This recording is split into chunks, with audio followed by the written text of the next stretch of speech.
Bien, bonjour, merci d'être là. Alors, on approche de plus en plus du 3 novembre. Il reste de moins en moins de jours. Alors, au cours des 3 prochaines semaines, incluant aujourd'hui, on va vous dévoiler le programme. Donc, le résultat des consultations, parce qu'il faut le dire, tout ce qu'on trouve dans le programme, c'est soit des idées qui ont été soumises à la population dans le cadre des forums citoyens, dans le cadre de rencontres que j'ai eues, ou encore mieux des idées qui m'ont été amenées par des citoyens, par des groupes que j'ai rencontrés au cours des derniers mois. C'est certain qu'on peut avoir des belles idées, on peut avoir des rêves pour notre ville, mais au-delà de ça, ce qui doit toujours primer, c'est l'importance de prendre des décisions en fonction de la situation financière de la ville.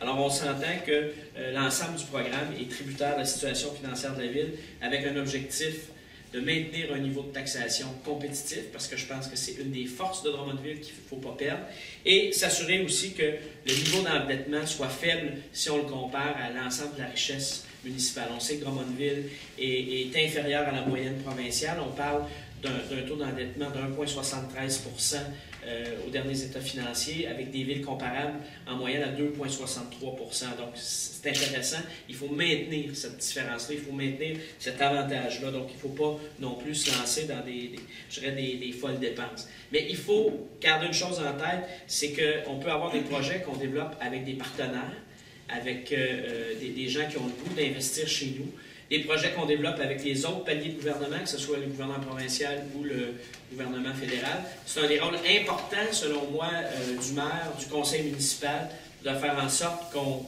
va chercher à peu près tous les programmes, qu'on réussit à participer à tous les programmes qui sont proposés par les autres paliers de gouvernement.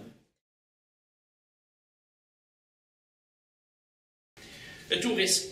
Le tourisme, c'est important pour moi, puis les gens vont dire à un moment donné, mais pourquoi ils nous parlent toujours de tourisme? On est une petite ville de 75 000 habitants au centre du Québec. Premièrement, pour moi, on n'est pas une petite ville, dans un premier temps.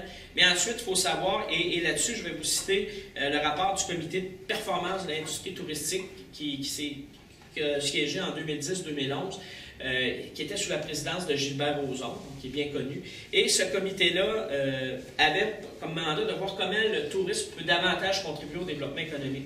Une seule phrase que je vous cite, on dit « Le tourisme, dans le contexte, c'est un des secteurs d'exportation les moins coûteux à développer et les plus rentables en création d'emplois. » Alors moi, cette phrase-là, quand je la lis, je me dis « Mais pourquoi chez nous, on ne ferait pas en sorte qu'on développe notre tourisme, on amène les gens. » Il faut se rappeler que Drummondville est à moins de 90 minutes d'auto pour 70 % de la population québécoise. Alors les gens, c'est facile de venir à Drummondville.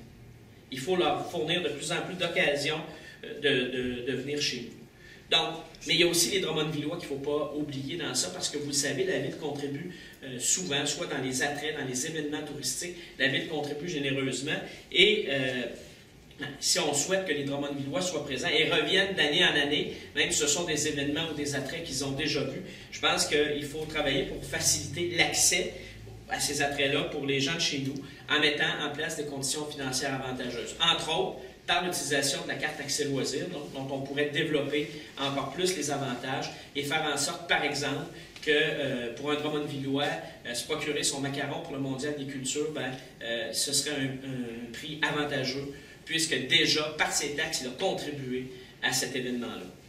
Et je pense que si on veut développer davantage le tourisme, il faudra analyser la pertinence de mettre en place un organisme indépendant qui sera dédié au tourisme. Il y a plusieurs grandes villes du Québec qui l'ont fait au cours des dernières années, qu'on pense à la destination Sherbrooke, qu'on pense à ce qui s'est vécu à Trois-Rivières, ce qui se vit à Saguenay.